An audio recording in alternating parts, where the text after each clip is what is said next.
here's a question. How would you explain to your 15-year-old self that, like, there's a movie about Han Solo in theaters, all about Han Solo, and you haven't bothered to watch it, but you talk about the Andy Griffith Show every single day? I honestly think 15-year-old me would be like, yeah, that's about right. That seems like where we'd, like, but that seems like where we'd end up. Like, I think he'd be like, oh man, there's a Han Solo movie, and he'd be like, oh no one's really that jazzed about it. Be like, what? Why? And be like, because it's everywhere. Because they gave us what we wanted so much that we don't know what we want anymore. That would be really the thing he'd be bummed out by. There was a live-action Justice League movie. No, you still haven't seen it, 15-year-old Marty, but you know what everybody you know loves? Frasier. Yeah, Frasier comes back in a big way. Is there a way that you can bet on that Back to the Future 2 style?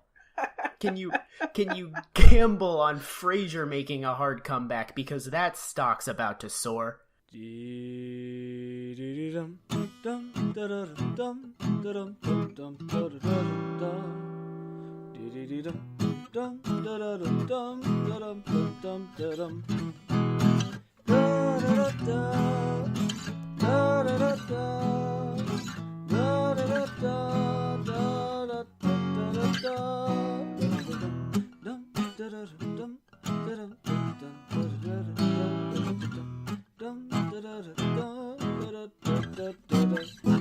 Hey everybody, welcome to Breaking Mayberry. If you've never listened to the show before, this is not a good episode to start on, or maybe it's the best one. We're doing something slightly different this time. This is our decompression episode.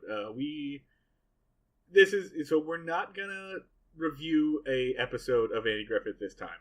So if you're just here to listen to Dan and I recap episodes and yell "Manhunt" over and over again, maybe skip this one. I mean, I'd say this is a pretty good midpoint review. Like, if you're, this could be a good jumping in point, just because in addition to reviewing our mental health about watching this show, also summarize like what we've learned so far. Yeah, that's what this is. This is the What We've Learned episode. And I think we should do this maybe twice a season. Like, right now we're in the midpoint, a little bit more than halfway through season 1 of the Andy Griffith Show. So it seemed like a good time to, like, take a step back and kind of recap, because there was a point to this at one point when we decided to come up with this. We were trying to, like, assess a lot of the mythos of this show, and kind of how it became so influential that, like, people base their politics around this show, and how it's just so crucial to an entire generation of Americans that internalize this. Because, like, no other show has people, like, writing songs about it and being, like, using it as justification for political maneuvers. I think one thing that really makes this show stand out in my consciousness is I have never watched a TV show before, seen a thing happen on it, and say, oh my god, the lesson that this show just taught definitely got at least one person killed. There is one of what the one I don't know, man, dude. General Hospital had a woman marry her rapist, so. Ooh, okay, that's up there. I was thinking the one we're gonna, I think, circle back to next week. Andy, the marriage counselor, has 100% resulted in a fatality. We'll get into this when we do that episode, and we'll actually have a, like, relationship counselor on hand for it. But that, I think, is more of a art imitating life than life imitating art kind of thing. Because all that episode was doing was reflecting pretty much the ideals of, like, domestic violence and feuding couples at the time. The term domestic violence didn't even enter the lexicon until the late 80s, early 90s. I mean, the thing is, with a lot of stuff in this show, it's not, like, the Andy Griffith Show is a kid's show, really. Like, You know what? I'm going to disagree with you on that. Really? Because I found out... Let's clarify. When Dan and I started this, we pretty much intentionally didn't do any research on this show. Wanted to come in cold. Yeah. And since then, I've looked some stuff up. The Andy Griffith Show aired Monday nights at 9:30. It was a late time slot. It was a time when the kids had gone to bed. And that also might like be how David Adler gets his horny episodes in, because they were allowed to be slightly more suggestive at the 9:30 time slot. Yeah, maybe. Oh, I was thinking that this was on like at 5, like the entire family would like sit down and like nuzzle together after a long day of work and watch the Andy Griffith Show, and then Andy Griffith would be like, "It's okay to execute people." Like, I was thinking this was like the equivalent of like if Mr. Rogers like put on his cardigan and then was like, the age of consent is bullshit. Like, no, it aired Mondays at 9:30. However, around the 3rd or 4th season, it went into syndication, and so the reruns of these early episodes that we're running would run earlier in the day. So you're halfway right. So kids would see these early episodes at like 5, and then Mondays at 9:30 would be new episodes. And they actually like renamed it Andy of Mayberry when it was in reruns, and then the Andy Griffith Show came on Mondays at 9:30. The other thing I found, and this I think helps contribute to its presence, its popularity, because I was thinking about how did this show become so big, and the answer is that there were 3 channels, and no matter how popular any television show is right now, there's just so many things you can watch. But there were 3 channels in 1961, and I went and looked up what it was going up against, what else was in these time slots, and basically nothing. Like there was no show that was notable at this time. So basically, if it was Monday night at 9:30. You were watching the Andy Griffith Show, or you weren't watching television. The only time that changed is in the last 2 years of the Andy Griffith Show's run, when it was going up against Peyton Place, which TV history was like the very first real successful serial kind of soap opera that was in prime time. But that was only the last 2, and it did not hurt the Andy Griffith Show popularity at all. You have to realize the ratings for this show are ridiculous. It never, ever finished lower than 7th in the Nielsen ratings. Ever in its entire run. The last 2 years, it was number 1 consistently. This was the show of America. I was doing some research, and I was like looking around at like other stuff the writers had done. There was such dreck on during this time period that I would be like, look like, he wrote this show Carol's Place. What's that about? And it'd be like the Wikipedia entry would basically be like, it's a bullshit show about nothing. It was just stupid. Some people were on it. Go to a different Wikipedia page immediately. Like, there were just so many shows that were nothing. So, I mean, there were some shows that were airing in 1961. This was on at the same time as, like, the Dick Van Dyke Show, which, while not being particularly popular, gave us Dick Van Dyke and Betty White. The Flintstones was airing at the same time. Car 54, Where Are You? There's My Three Sons. There are a few things that like lasted, but it's such a huge jump when you go from like 1961 TV shows to 1967 or 1968 TV shows. What changed? Because in 1968 we're getting stuff like The Mod Squad, Rowan and Martin's Laugh-In, stuff that was like wanted to touch upon political ideals and kind of poke fun at the outside world, Smothers Brothers kind of stuff. Whereas the Andy Griffith Show very, very intentionally did not do that. We kept saying earlier on that we were saying, like, Andy has to deal with the concept of race at some point in time. It is the 60s. No, it does not. It absolutely does not have to do that. We will, in the entire run of this show, we will see one black character have a speaking line. Totally. One thing I've like I'm on to season 2 now in my personal watching, and it is sort of becoming woke very, very gradually, and it is like not like woke by 1960s standards. Like you can sort of see it becoming a show that Bill O'Reilly would hate, to return back to our original premise, and it's kind of really interesting to watch because it's not like a character on the Andy Griffith Show is becoming aware of gender equality or economic inequality. It's the show is becoming aware of these things. So it's almost like watching an AI gain sentience. I think one of the problems I've had keeping my expectations tempered with this is the Andy Griffith Show. Right? This is a huge thing. People, like, lots of people love Parks and Rec, but no one is having Pawnee days. There is no like celebration of Pawnee in Indiana. Part of that is because like Mayberry is based on a real place that you can actually go to. It's Mount Airy, North Carolina. You can actually go there. And part of that is also because like no matter how many people like Parks and Rec, like it will never, no TV show can dominate the airwaves the way the Andy Griffith did, because there's just so much competition these days.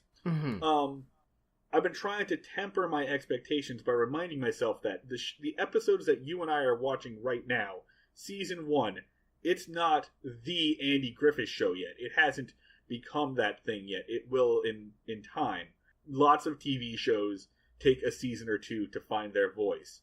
So when we're watching these shows, I'm judging it by like the influence that it's had in the 50 years prior, but I'm trying to keep in mind that in 1961, when you were watching it, no one knew how big this thing was going to get. It was just, hey, here's this silly dude, Andy, and this is what we're going to watch because it's Monday night and there's no other options. So I'm trying to keep that in mind, but also it's like, you know what? We had some questions for each other, right? Yeah, Do you want to start those?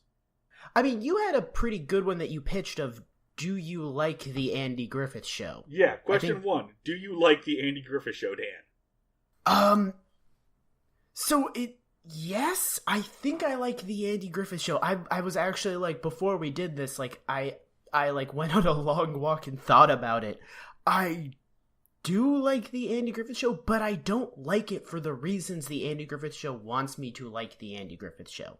Like, I like that Aunt B is the character who screams at Andy. I like that there's this implication that Opie is just like a psychopath on the schoolyard, who is like breaking kids' nose and robbing them, and just no one seems to care. I like that Don Knotts is inexplicably changing girlfriends every 30 seconds. Like, it almost defies the concept of good or bad for artistic expression, because this is almost like it's so outdated that it doesn't qualify for our current like metric. Like, I can't say whether or not they were telling a good or a bad story, because they were barely telling stories.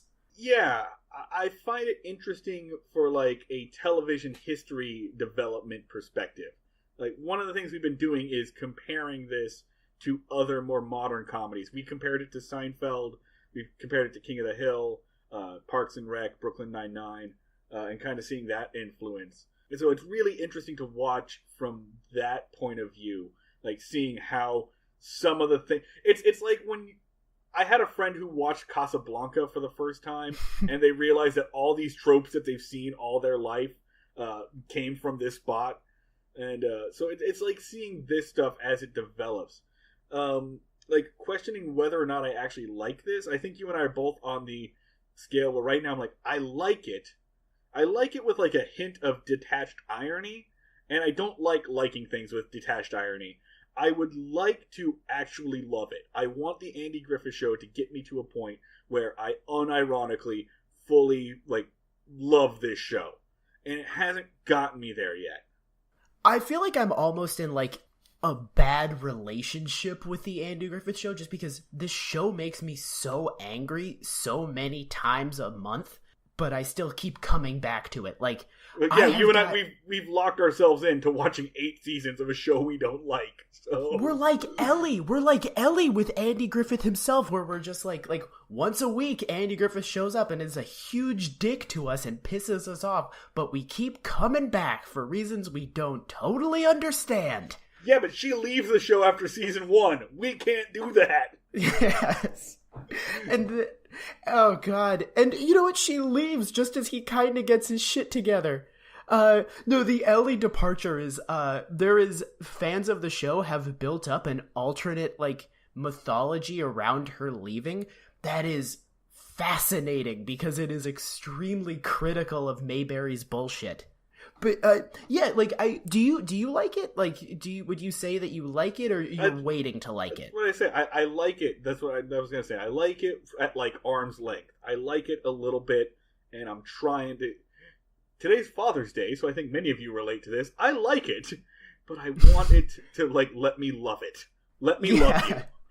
Let us in, the Andy Griffith Show. Like, well, not let us in. Stop doing crazy bullshit, the Andy Griffith Show. Let me love you.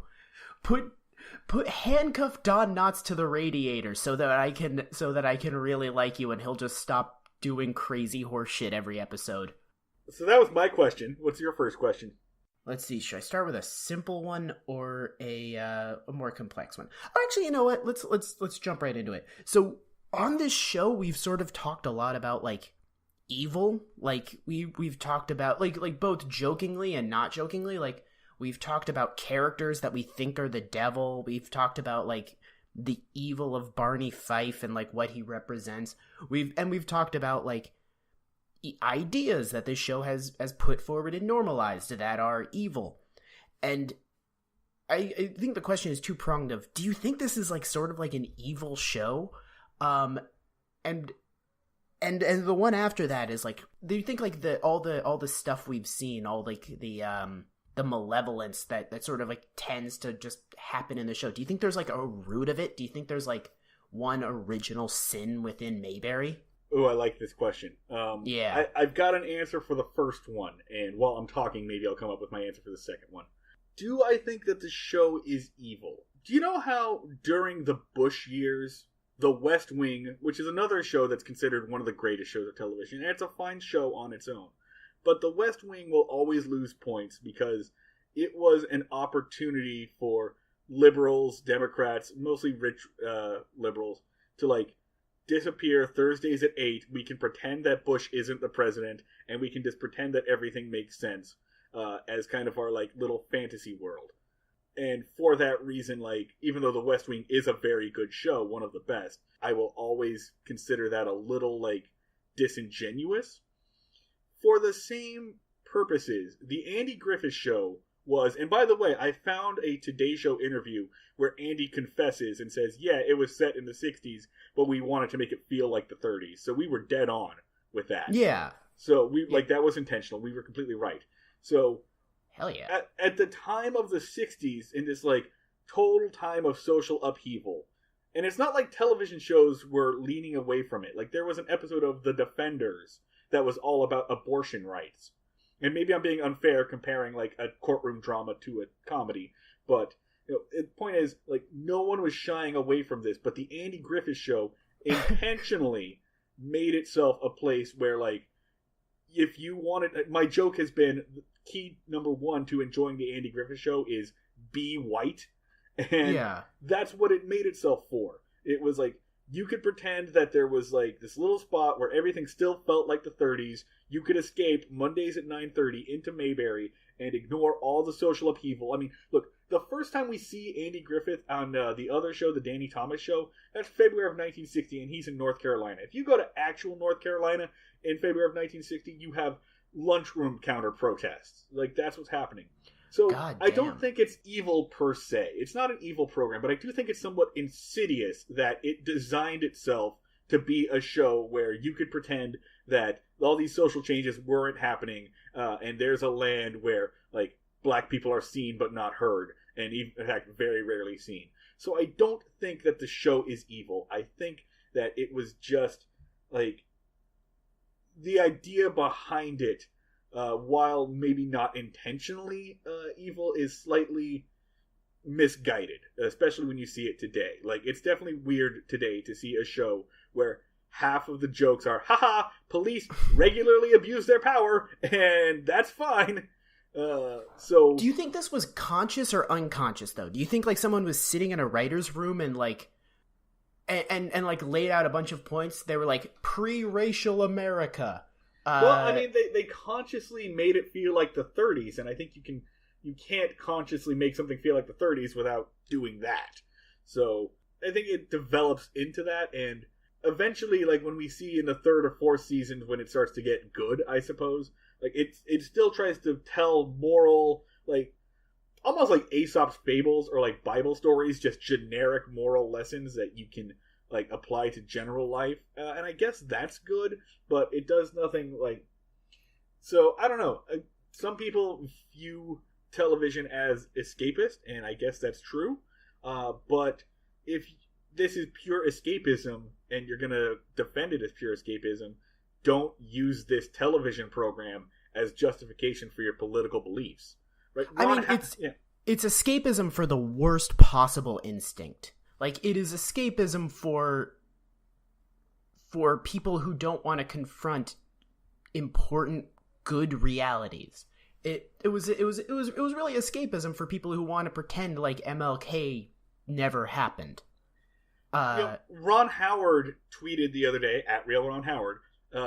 We made fun of it a little bit on the Breaking Mayberry Twitter page. He tweeted something like, "Hey, MAGA heads, can you honestly tell me what time America was great? What exactly is the again in Make America Great Again?" And I was just like, Ron, you were on the show. Yeah. Their version of what America is great is it's the candy you sold them when you were a kid. Yeah, like he's seen it. He was what these people were hearkening back to. They all want to be Opie again. Like, it is sort of like the Andy Griffith Show is the womb they wish to return to. Like, this safe place where there was no real crime and no racial diversity, and the only conflicts that they had to deal with were emotional. It's escapism, but it's escapism really designed for the most regressive possible instincts. Yeah, so that's okay. My answer, and I think have you given yours? No. All right, yeah, that was a good answer. You went on a good fucking monologue with that. Do you wanna do one? Sure. So, Dan, has watching these shows changed the way you think about a group of people? We could say like a demographic by age, or we could say like the South, like a group of like rural. Has it changed how you think about the people that this show is very, very important to? I'll remind you that remind the listeners, you and I are definitely Yankees. Like, yeah, we are, together we are from Boston and Portland, Oregon, two places that, definitely also have their share of racial tensions, but we pretend that they don't. But we are Boston's media campaign against their racism has been incredible. They've managed to really paper over our race riots in the 80s. Yeah. And Oregon wants you to forget that, like, black people weren't allowed to live in Oregon until, like, 1920. Jesus. Yeah.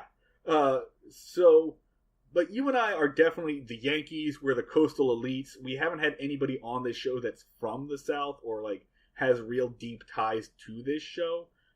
That'll change when we do the Christmas Creeps episode, because Joe is from Greensboro, North Carolina.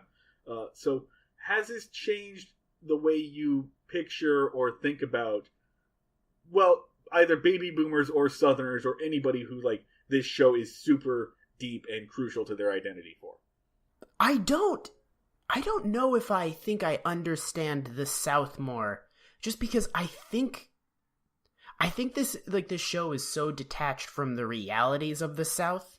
Just the South, the thing that makes the South good is its messiness, and I think the South is a good place, and when it's a good place, it's because it embraces sort of its own ugliness in a lot of ways. Like, I compare it to sort of Southern Bastards, the comic series, fantastic comic series, and some of the stuff that Anthony Bourdain has done, where it's just sort of, or the works of Drive-By Truckers.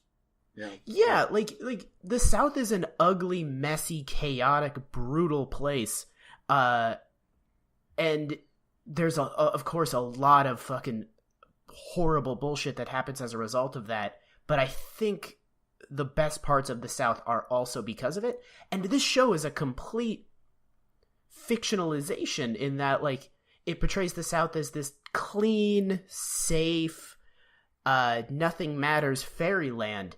And it's not that. So I don't think I can really learn anything about the South from this, except maybe this is what they wanted to be. And maybe from that, just this show doesn't understand the South, or maybe Southerners don't understand, or Southerners in this particular setting don't understand themselves. I think I've got a way better understanding of baby boomers from this. Yeah, just because I was basically asking two questions there. So go on. Yeah, I think baby boomers. I think I've got a better handle on, because I think sort of millennials have been trying to figure out, millennials and Gen Xers before us have been trying to figure out, like, what is driving baby boomers and how they turned out this way. And we've always sort of attributed it to just sort of population size. They're such a big generation that whatever they've all wanted at the same time in massive numbers, so they're going to get it. And I think sort of it's been a very, like, combative way to view them, and sort of it hasn't really gotten us inside their minds a lot. And I think the Andy Griffith Show sort of draws a much more effective line between World War II and why baby boomers are the way they are. And I think it's something that, like, I think it really has. We talked about the labyrinth that is a baby boomer's psyche, and I think I've got a much better handle on it now, and just that they were being raised in a period where everything had been a fucking nightmare for so long, of just war and economic collapse and more war and just nightmares, just absolute nightmares, just countries being like destroyed and cities being leveled, and they were born in this period where it looked like everything was going to be okay for once, and their parents just wanted everything to be okay forever, and their parents were just telling them everything's going to be okay, everything is going to be okay forever, and you deserve for everything to be okay. And I don't think their parents were telling them that for them. They were telling it. They were saying that to their kids for themselves. Like, I don't think they could bear to raise kids in the world they'd been living in. So they sort of overcompensated and just tried to build this sort of Disney World fantasy land around their kids. So these kids were raised watching, if not this show, sort of living in a world that was influenced by this show, where their parents couldn't really process negativity or danger anymore.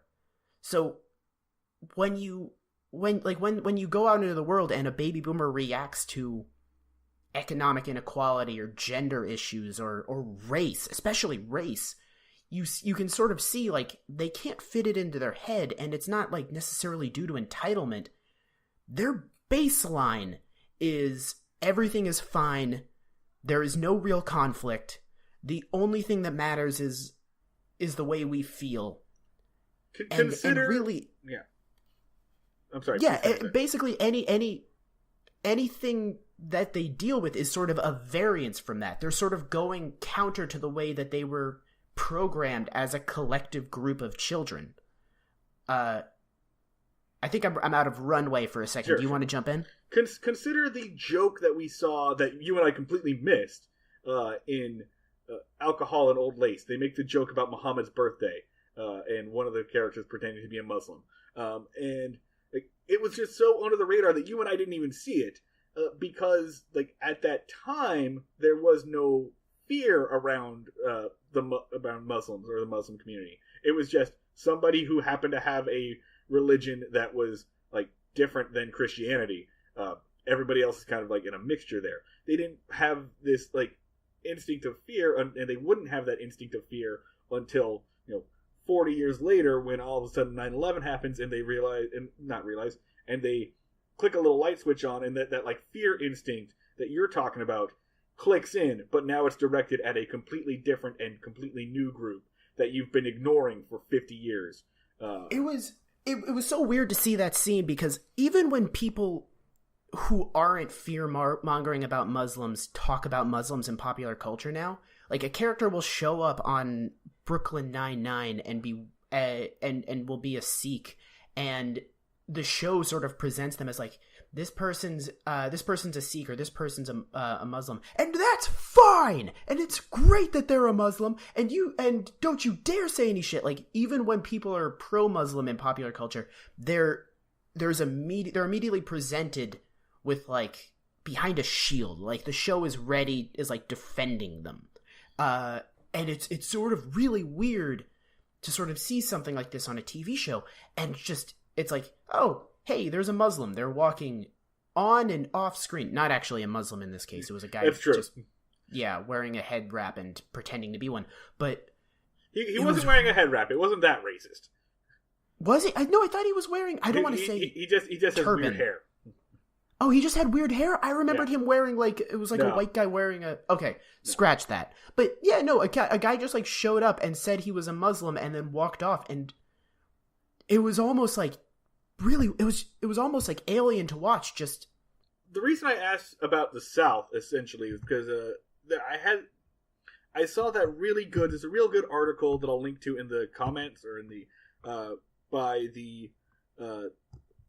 newsletter The Bitter Southerner, which if you don't subscribe to, you should, written by a guy named Gabe Bullard, and the article is called The Weird History of Hillbilly TV. And I fully admit that, like, the South is a place that I'm somewhat enamored with, but know absolutely nothing about the reality of. I've never been there. My father just moved to North Carolina, so maybe I'll go there at some point. But what I'm really in love with is, like, drive-by truckers and Southern bastards and In the Heat of the Night and like the stuff that I've seen. It was similar to... I saw a movie about a priest recently and kind of realized I don't know anything about the Catholic Church other than what I've seen, or I don't really know anything about how detectives work other than what I've seen on Law and Order. So I realized that I'm kind of enamored with this, but I don't understand the reality of it. And this article in the Bitter Southerner about Hillbilly TV, it talks about this weird, like, it's a little bit of, honestly, how we view history.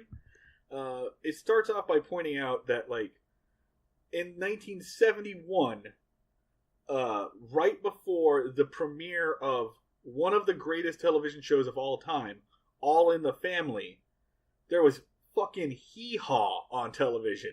Like, banjos and overalls and like hillbilly jokes, and I mean literally, hee-haw led into All in the Family, and there was this point where like suddenly shows need to be about things. There needs to be a message. It needs to deal with the reality of things.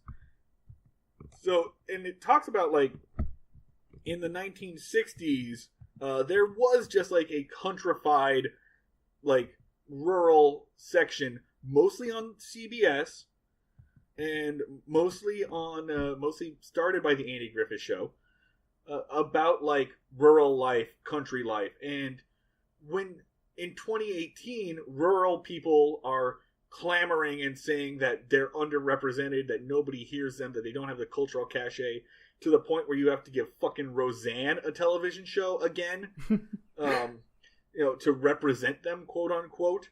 It's really interesting that for like 10 years, there was like half a television network dedicated to the idea of countrified. You and I cut a little bit of our last episode where we were making fun of the like folk recorder, because he says something like, folk music is at an all-time high. And we were both like, what the hell are you talking about? It's 1961. No one is listening to folk music. And I cut that because apparently we just forgot that Dolly Parton and Johnny Cash exist. And literally 2 seconds of Googling invalidated 10 minutes of us bullshitting like morons. I mean, you and I definitely showed ourselves to be the, like, smart-ass, out-of-touch, like, urban, bubbled millennials that, like, they make us out to be. But we also weren't entirely wrong. Because in 1961, that wasn't a popular thing. Jolly Parton doesn't show up on the Porter Wagoner show until 1967. Johnny Cash doesn't record live at Folsom Prison until 1968. Willie Nelson shows up in 1970. In 1961, we were not completely wrong, but we weren't completely right either. And the reason I'm saying all this is because this Bitter Southerner article ends by pointing out that, like, today, the way that we think about history, the way that we think about how things are, is so screwed up. All in the Family plays on MeTV in reruns, right next to the Andy Griffith Show, right next to Hee Haw. It all kind of mashes together, and you kind of blend this stuff together in your mind. And we're so bad, at least in America, about thinking about how history worked and figuring out exactly how much time passes between phenomenons and events, that now everything kind of merges together, and it feels like these two shows are neighbors and you can juxtapose them. But they're not. They're set 10 years completely apart, and they're completely different motives. So that's something that has really, I've been trying to decouple this show from all other classic television programs that I like in my mind. I've been trying to really establish that this was 1960, a very specific time period, 1961 to 1968. We are watching 1961 only at this point. Please remove all other references to other things at this point and put yourself in the mindset of somebody watching CBS in 1961. I do that basically for the Fife, or not for the Andy meters that we do, where I'm trying to determine quality. And then for the FIFO meters, where we're determining how fucking messed up this shit is, then I'm like 2018 viewer mode. Yeah, I think that's pretty fair. I mean, you do have to sort of watch this show with the mindset of they haven't figured out A plots and B plots yet. They're trying to. They almost cracked it, but they haven't figured out how to do a show where the main character isn't on the screen. They haven't, so they don't have all of the tricks and luxuries of just a few years later. I compare it to MASH a lot because that's my favorite older TV show, which is just as egregious, if not worse, of comparing it to All in the Family. But again, same time period. Those two shows came on in 1971. Yeah, and it's just the difference in the tools they had to work with is so stark. They couldn't do they can't do montages in this show because, and I don't know if well, they can, but they don't really know how much they can use them. They've done one actual montage once, but I don't know if the viewer could keep up with that pace of information. There's one scene that's coming up, and it's one of the strangest scenes in a TV show I've ever watched, in that Andy climbs up a ladder onto a roof, says some stuff, does some talking, and then slowly climbs down the ladder. And he is climbing down a ladder for about 5 seconds. And I'm I would never see a character climb down a ladder in silence on any TV show after 1970. Can you imagine if Ron Swanson just, if there was on Parks and Rec, just Ron Swanson climbed down a fucking ladder, or you just watched Leslie Knope walk down some stairs? I would I wish that was an episode of Home Improvement where you're waiting for God, if I had been a director of Home Improvement in 1993, I would have done an entire episode of just Tim Allen climbing up and down ladders or sliding underneath cars or whatever and not getting hurt. So you spend the entire episode going, okay, now's the time it's going to happen, right? Now's it. And then 25 minutes later, bye, Wilson. Tantric Home Improvement. just edging them. So yeah. And then at the very end, he smashes his hand with a hammer, and just the entire audience goes blind in orgasmic joy. Just, oh, it happened! Oh God! Oh, what year is it? He just goes and rewires. He'll be playing with the fuses and rewiring things, and then he goes, "Well, that's fixed." And then Jill will be like, "Hey, honey, the garbage disposal's not working." So he'll put his hand down the garbage disposal and go, "Now it's gonna happen." Nope. Yep. That's the show I would make.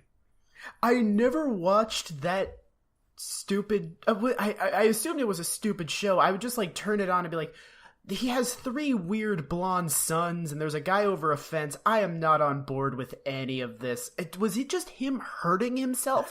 Was it just Tim Allen doing shitty shtick, and then that weird grunt intro, and that was the show? It was, I mean, after we finish Andy Griffith, we might have to do Home Improvement, but it was like... You will have to make me watch that show at fucking gunpoint before I watch a Tim Allen show. Like, maybe before Last Man Standing got revived, maybe I would have been on board. Absolutely not. I will watch... Like, get a court order and maybe I'll watch Home Improvement with you. Home Improvement is a really, really weird show, and it's very weird that Tim Allen went the direction he did, because, like, the entire point of Home Improvement is that, like, Tim's commitment to, like, traditional masculine ideals constantly, A, gets him hurt, and B, hurts his relationships. And then every single week, he goes to his, like, liberal, NPR listening, very sensitive, possibly gay neighbor for advice. And he misunderstands the advice, but it kind of gets through, and that solves the problem by, like, kind of taking a step back and, like, slowing his masculinity role a little bit. That's every single week of Home Improvement. It's such a weird fucking show. I mean, I think it's similar to, like, what happened with Roseanne, where, like, Roseanne was Roseanne was pro-union back in the day. Like, and the clip of Roseanne, like, shit-talking her state representative is one of my favorite TV show scenes of all time. Right? Where she's just like, so, who's going to pay for these businesses to come there? And it's like, through tax cuts. Well, are we going to get jobs? Are they going to get union jobs? No, because that's how we're going to get the businesses to show up. And, like, Roseanne just goes off on this dude. It's one of my favorite clips of all time.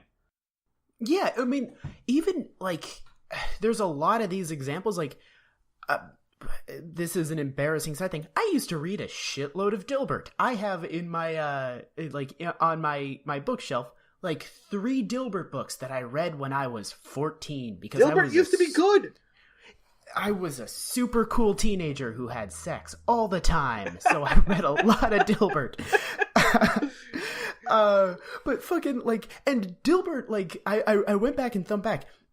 Dilbert back in the day was anti-gun, was, like, there's a thing where Dogbert is like, anyone who wants to own a gun shouldn't be allowed to. He was pro-union. He thought that all businesses were inherently run by morons, that being promoted to a manager made you dumber. Like, the whole thing was like, and, like, Dilbert back in the day was anti-capitalism, and now he's a Trump supporter. I think it's just like, because he got rich. Yeah, well, is it that they got rich or that they got old? Because Tim Allen, I would attribute it to, that man did a whole mess of cocaine, and I think, like, he got older and just the effects of that just sort of, like, deteriorated his brain. I mean, like, I think in the case of Dilbert, it's that he got rich doing what honestly is not a very hard freaking job. Like, I love nothing against cartoonists, and I think I love newspaper comic strips, but it's not a hard job, and Dilbert in particular isn't a hard strip because the art has not improved in 25 years. So he got very wealthy doing something that was really simple, and people who have money seem to think that they're just inherently good at getting money. Yeah. We're kind of on a tangent here. Do we want to? I mean, all this stuff I do think harkens back to the Andy Griffith Show. But do you want to ask another question?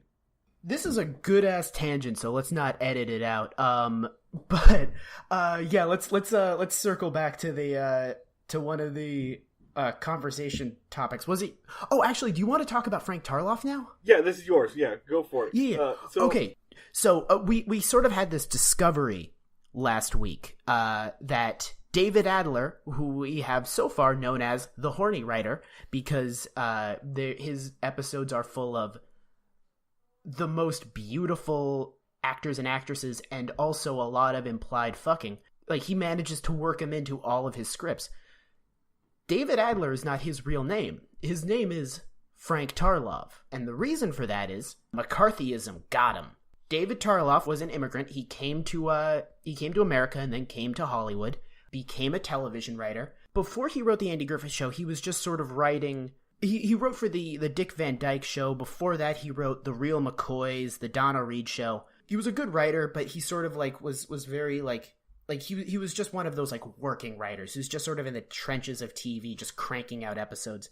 And he went to one communist meeting, which he has gone back and said it was extremely boring, and I feel like nothing productive happened from it. And I feel like his last name of Tarlov, which sounds vaguely foreign, was a big contributor in McCarthyism grabbing him. Someone came to his writing office one day and summoned him to testify before the House of Un-American Activities? Yeah, House Un-American Activities Commission. The House of Un-American Activities Commission. He was called upon to testify. He got there, and he was named a hostile witness. He took the fifth on every single question and refused to name names. Which landed you in jail at that time. No. It landed him on a blacklist. Because he agreed to testify, he was a hostile witness. He didn't participate. He wasn't held in contempt or anything? Nope. He took the fifth. He exercised his rights. Okay. It wasn't like a Dalton Trumbo situation where you actually served jail time. Nope. But before he even testified, before he even went before the committee, he was blacklisted. The second the FBI agent walked out of his office, he got a call from his agency that they were dropping him, and people stopped taking his calls. No one in Hollywood would go to his house because they thought that if they associated with him, they would also be blacklisted. They didn't want to be associated with someone who had the mark on them. And he got out, and after he had refused to provide any information or name names, he was double blacklisted. He started, and what he did start to do was he still found work specifically through ghostwriting for other writers, which was a common practice for blacklisted writers. He would give writers scripts, they would pay him, they would put it on TV, they would get the credit. And he also started writing under David Adler, which had a little bit of success. Is that a nom de plume? Yeah. The nom de plume kind of worked.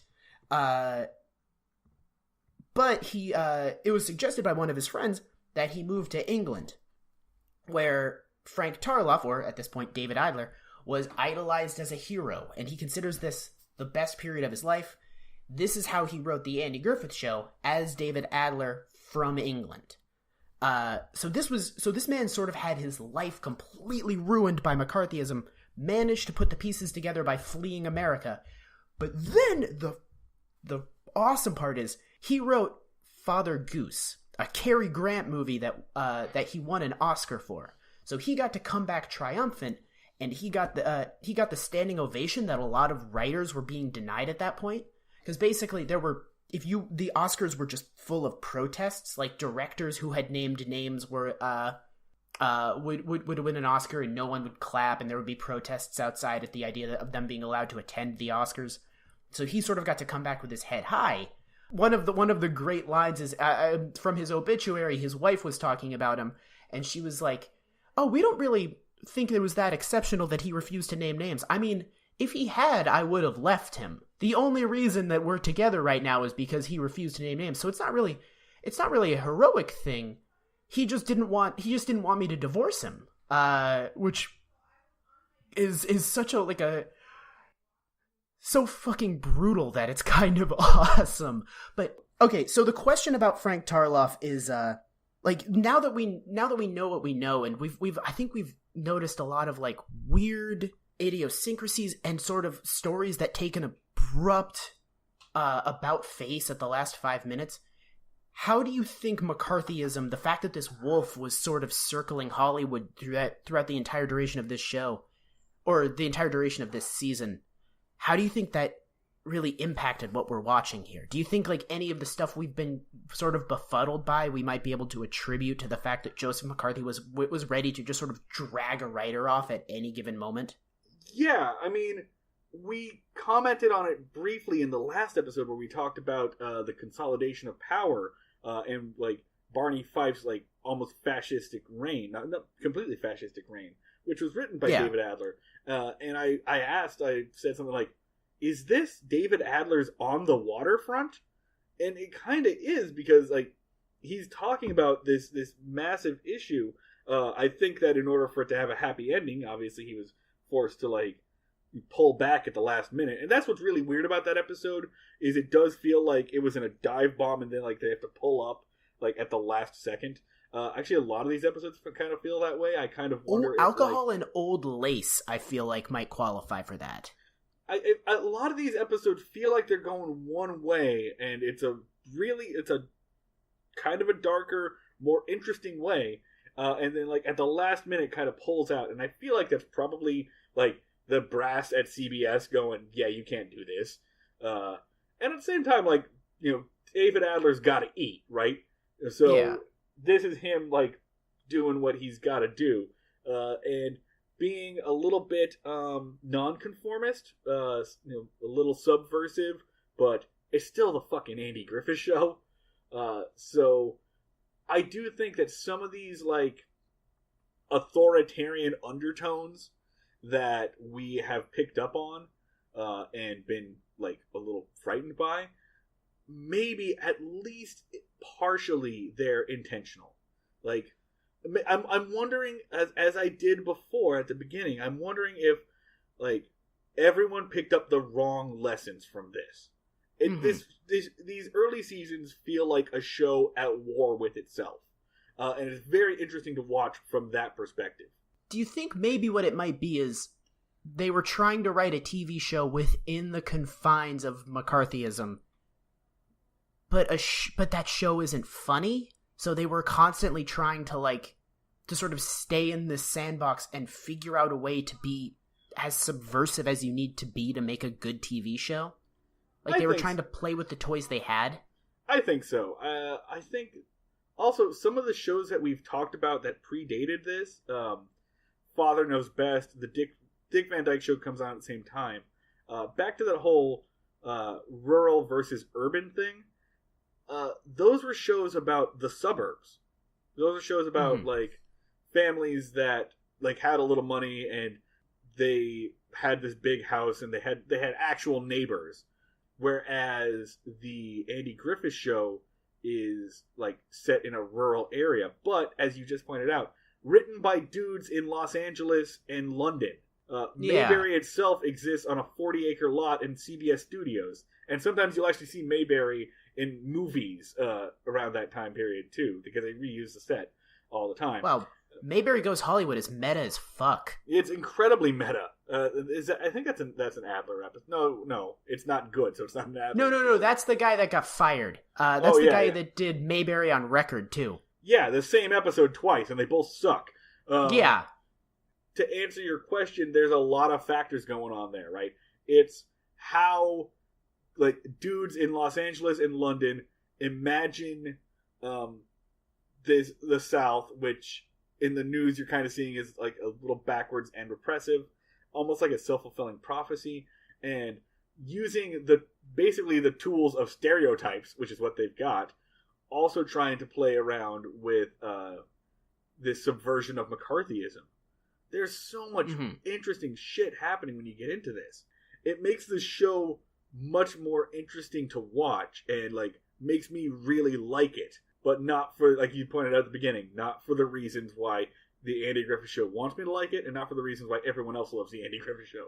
Yeah, no, the fact that it's like sort of the way that like Adventure Time and a lot of kid shows are really fun to watch, because like you're seeing them like within these limited confines, and they have to be more creative to work with what they have. Like they can't get really dark, they can't get really complex, but they still have to tell good stories. It's why like Adventure Time and Steven Universe are really appealing.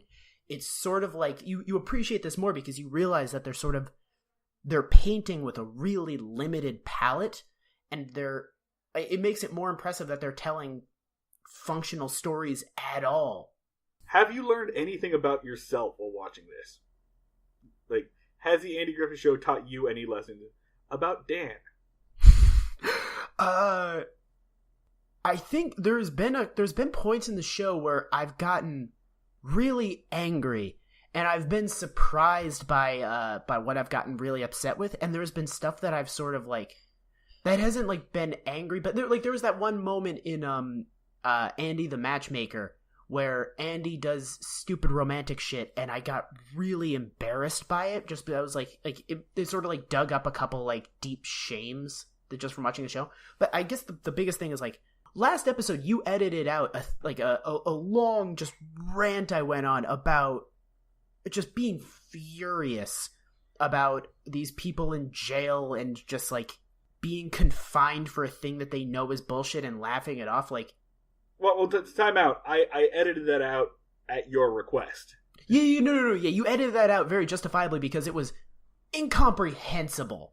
I requested you edit that out because I was just like frothing at the mouth and just like sputtering, just like I was just like a yard sprinkler of rage for like 5 minutes on the episode that would have been completely unlistenable, but. I think this show makes me really, really angry at times, and I've been really surprised at like where my nerves are. I actually don't know what I've learned about myself from that. Just I thought I was sort of a very calm person politically. I thought I had like a very like tempered view of politics and sort of anti-authoritarianism. But Barney Fife just makes me so fucking angry. Just it's this combination of authoritarianism and entitlement and deep unremarkability. And I think he is the mediocre white man. That keeps failing upwards. And again in 2018, that character doesn't fly. That character pisses you off. I'm watching Silicon Valley right now. I've seen it all before, but now I'm watching it all in a row, and it's almost sort of the same thing. Richard Hendricks sucks. He's terrible. He's not really that good at anything. He's a prick, but he keeps failing upwards, even when he should be justifiably punished. And it's really upsetting because I see myself in that character.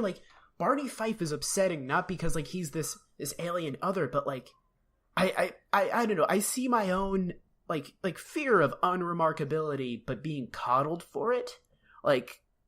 It's I think as a cis straight white dude, I am sort of Barney Fife is upsetting because he's so familiar and he's a person I could so easily be. If I let my guard down. He's triggering your imposter syndrome, is what you're saying. That's interesting. Yeah, I think you have to constantly have a level of introspection. Otherwise you slide into this, the worst version of yourself.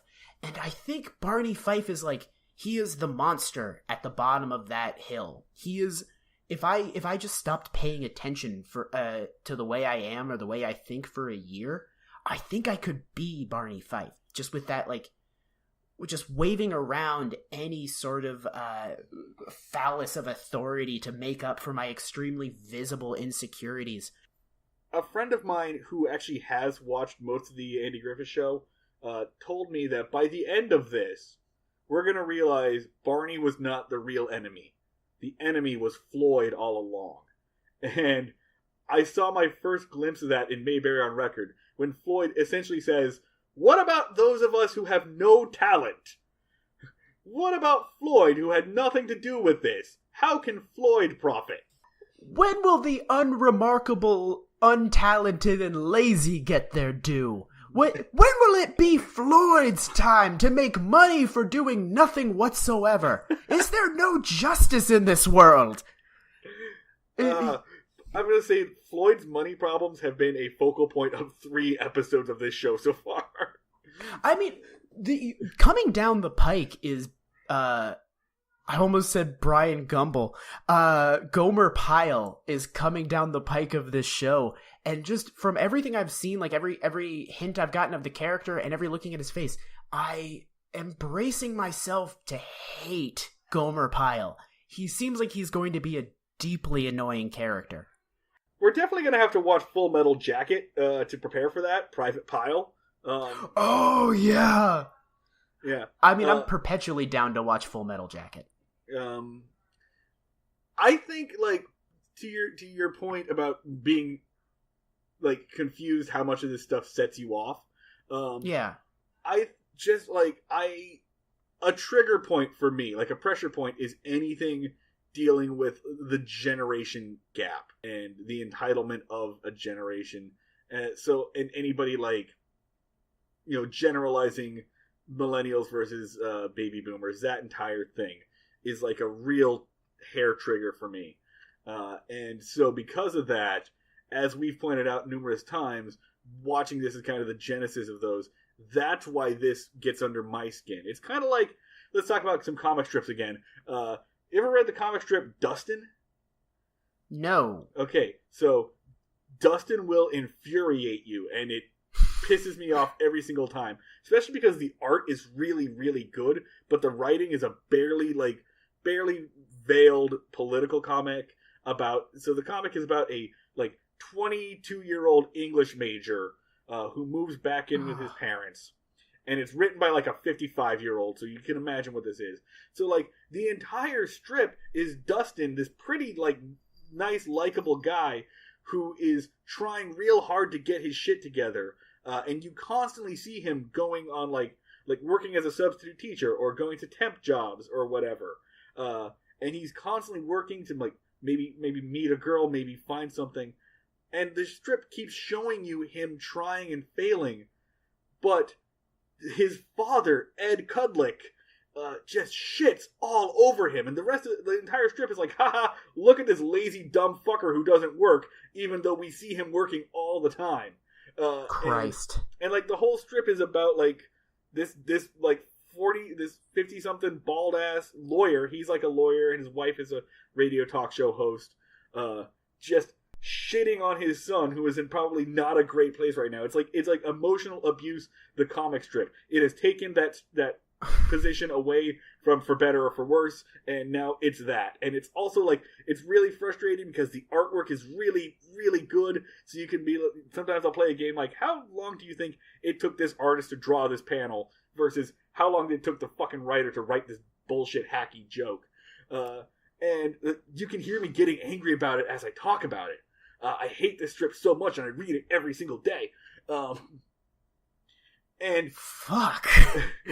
And the Andy Griffith Show pushes that button for me, and I want it not to. I want it very much not to, because I keep being told by people every time I say something, they're like, you know, Andy Griffith really, he stood for things that were different. And I'm like, maybe later he did, but right now he hasn't. Really. I mean, there is, I think a reoccurring, like, gripe we've had with this show is just sort of like, I mean, we're both already pretty keyed up about the, like, millennials suck thing.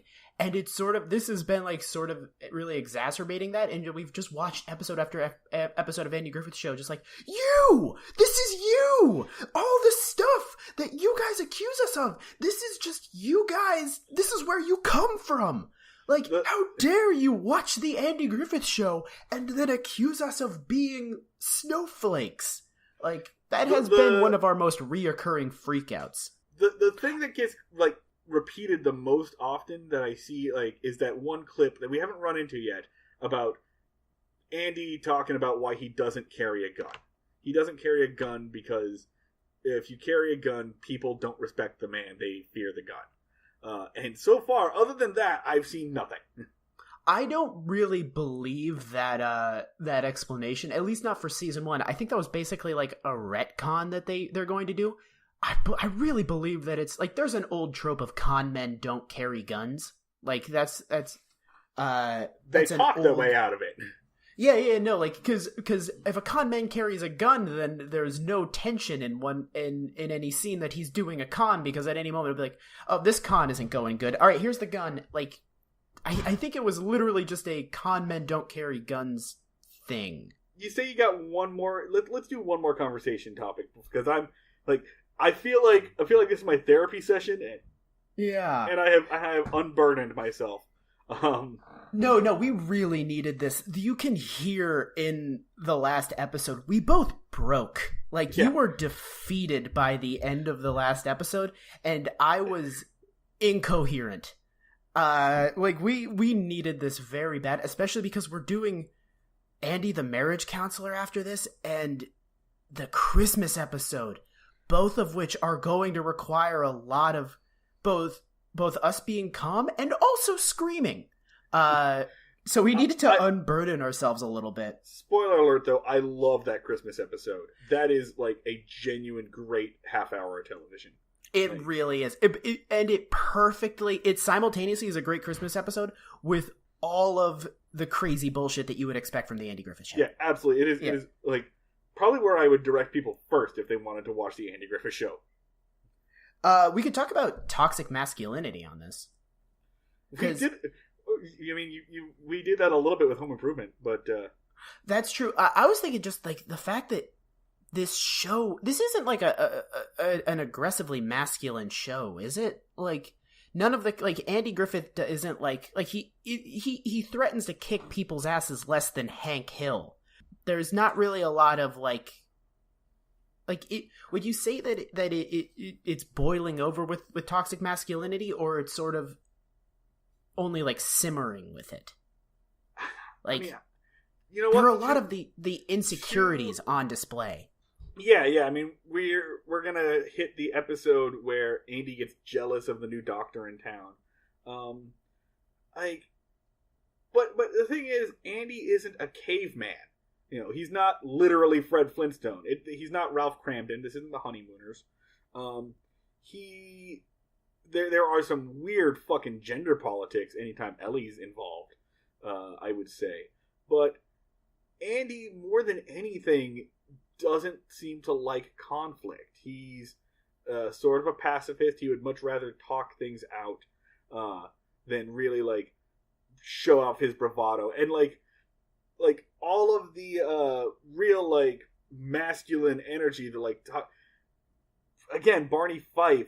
Barney Fife is kind of the, like, proto-incel, I would say, even though he's getting laid constantly, apparently. But he just, like... He's just such a small, frail little dude and wants to be a big man so badly. And that's supposedly where the joke comes from. The joke is that this small, tiny... And Don Knotts sells it. Like, let's give credit to where it's due. Don Knotts is a great actor. Andy Griffith is doing some great acting. Once again, got to point out, I fucking love the music of the Andy Griffith Show. It's so good. Mm-hmm. Giving credit where it's due. But, like, that's kind of the joke behind Barney Fife, is that he's a weak, tiny little dude. He's like a Chihuahua that wants to be a Rottweiler. And again, like, 2018, that's not that funny, because those dudes kill people all the time. Those dudes kill people and run our federal government now. But like, it was like this disease that we're currently, like, ravaged by, and the Andy Griffith Show just has it, like, in a petri dish, and they're like, check out this little, look what happens when an extremely, like, effete man thinks that he's tough and authoritative. This is funny, isn't it? I hope I don't drop this. Whoa! And then, like, the pathogen spreads throughout America. Yeah. And you know, I wonder if, like, Andy Griffith got this, like, reputation as America's dad, basically in comparison to the foil that is Barney Fife. That dynamic is very good, because we've seen so far that Andy Griffith absolutely sucks at parenting. But he's miles better than Uncle Barney would have been, right? Well, he is very bad at parenting Opie, his actual child. He's a pretty good parent to Barney. That's true. He teaches Barney a lot of lessons. He takes care of his feelings. He's extremely protective. He's a great dad to this fucking psychopath goon that hangs around him. Terrible father to his child. You know, I will say there's probably, like, a good chunk here about friendships. Like, I'm not going to say that Barney and Andy have a healthy friendship, because Andy is an enabler of Barney's worst tendencies, but yeah, there's something that I do kind of admire about that, like, protective nature that Barney has over his friend and his cousin. Yeah. Yeah, no, it is like, there is a really, like, nice, like really, at times, touching camaraderie where, like, for, like, one man's enabling is another man's accepting your friend's flaws and loving him beyond it. Like, there's that one part where Barney has cut his finger in Those Gossiping Men, and he's complaining about it, and Andy can't even see the cut, and he's still like, oh yeah, I think it's gonna be okay. It, like, doesn't, like, give him shit, and it's, like, genuinely a touching moment, but, like, through the other lens, it's like, you are humoring your friend's, hypochondria, yeah, like, it's sort of a glass half full, glass half empty, like... I think it definitely helps that, Andy Griffith and Don Knotts were in real life best friends till the end of their lives. You know what it sort of it actually sort of reminds me of, like, a different Barney from How I Met Your Mother. Like, I was gonna say Rubble because we've already mentioned Fred Flintstone. But no, Barney Rubble is abusive. He steals his friend's cereal. He puts on elaborate disguises to get his friend's food. Go to the store, or like Fred should just in one episode be like, "Do you need to borrow money?" Like, they have the same job. By the way, if you ever want to, like, watch a good, like, male friendship dynamic, like, movie, 1994's The Flintstones, great fucking, like, test of male friendship. Also, Hall of Fame casting. Rick Moranis and John Goodman as Barney and Fred. Hall of Fame casting director. Holy shit. That's, I mean, to be fair, you can just throw Rick Moranis at any role and he'll crush it. Like, he was sort of the cheat code of Hollywood when he was in it. Yeah, go on. Barney Stinson. How I Met Your Mother. Stinson. But, like the way that Barney Fife is the way enablers, like, see corrupt cops, Barney Stinson is the way that enablers see, like, the serial harasser, or the serial, even the pickup rapist. Artist. Yeah, or the rapist. Yeah. Barney Fife has sex with a lot of women by tricking them. Stinson, not Fife. Oh god, yeah. But Barney Stinson has sex with a lot of women by tricking them. Like, there's one list he runs through where he pretends to be a completely different gender than he is so that he can have sex with a lesbian.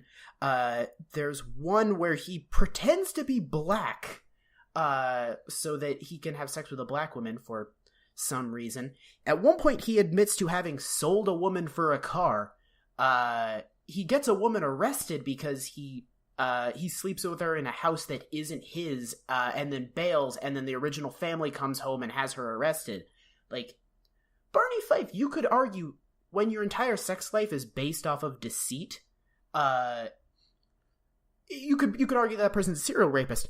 But that aside, the show sort of shows like, oh, well, he's just this way because he had a really traumatic childhood, and he's ultimately a good guy, and you just sort of have to look past his rough edges and his rough flaws. And it's like, that is the way that a group of, like, frat guys sees their friend who gropes the unconscious girl at a party. Like, he steps over the line sometimes, but you know, Douglas is a good dude.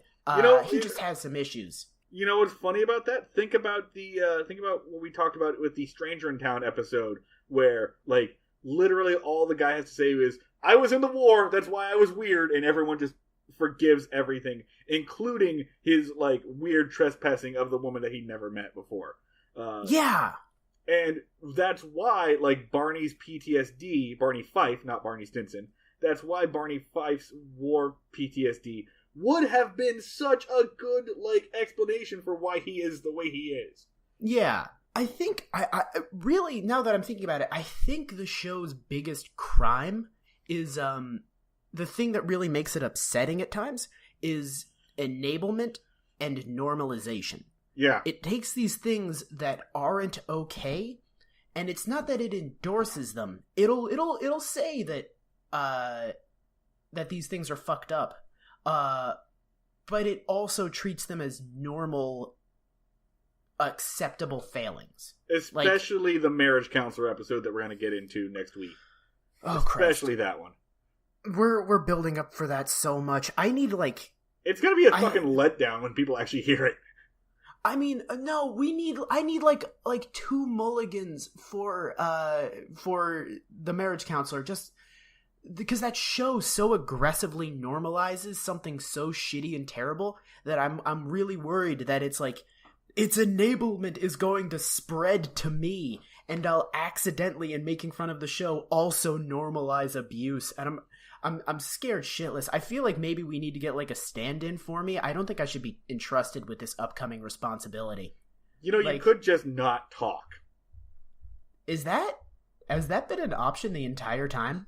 I guess. I mean, otherwise it's just me talking, so maybe not. I could just Ed McMahon it, and just like as you and our guest talk, just sort of be like, ha, that's accurate.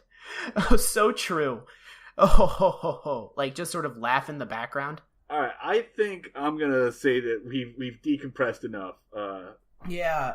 Thank you to the listeners for bearing with us on this one. I hope that you found this as educational and informative and therapeutic as we did. Remember Frank Tarloff. I feel like that's our biggest contribution, is the name Frank Tarloff has been forgotten, and he fucking ruled. And it is a shame that Oscar winner has been just lost to the annals of history. Oh, you know what? And if you want to listen to a good recap of the McCarthy era that I think also mentions Tarloff, listen to the McCarthy episodes. I think there's like 8 or 10 of them, written by Karina Longworth of Hell the yeah. podcast You Must Remember This. She does a very in-depth coverage of like classic Hollywood and the McCarthy era. So that's definitely worth listening to if you want to learn more about that. Also, the film Trumbo was, Hollywoodized, but a pretty good adaptation. Real good Bryan Cranston role in that. So that's my recommendation, I suppose. Now that we've done all this real shit, hopefully that we can get back to just making jokes about Barney Fife's dick and shit. Oh, absolutely. Absolutely. So real quick, normal stuff. Please, thank you for everyone who's subscribed or left a review or a rating so far. Remember, those are the things that are the most helpful for us, showing up in searches and getting into other people's ears. And if you like what we're doing here, share it. Share it with your friends and your family. We'd really appreciate that. And drop us a line. You can contact us on Twitter. We are at Break Mayberry. Facebook.com/Breaking Mayberry. You can email us, breakingmayberry@gmail.com, and we'll read your stuff on the air. If you want to comment, tell us about your favorite Andy Griffith Show episode. Tell us about how you feel about what we're saying. I hope that this hurt generates our feelings. Yeah, hurt our feelings. I hope that this generates, especially this episode we just recorded, generates some real conversation. I'd love to hear some feedback from what people are saying, or from what you think about what we're saying. You can follow me on the internet. Oh, real quick. Our theme song, our music is done by Max Ludwig, who you can follow on Twitter at Sleep Talkie. Our artwork is the wonderful Emily Christina. You can follow her on Instagram at ScribbleEmily. That's down in the notes. You can check that out. Follow me on the internet. I am on Twitter at Schneid Remarks. That's SCHNEID Remarks. I'm at the Luds, 2 Ds. Follow Ron Howard at Real Ron Howard. And this episode, I'm not going to do a hashtag tweet at Ron Howard. We'll save that for the next time. Just, tweet at Ron Howard. You guys know the drill. You know how this goes. So thanks for bearing with us on this one. We really needed it. I feel so much better. Yeah, I really do.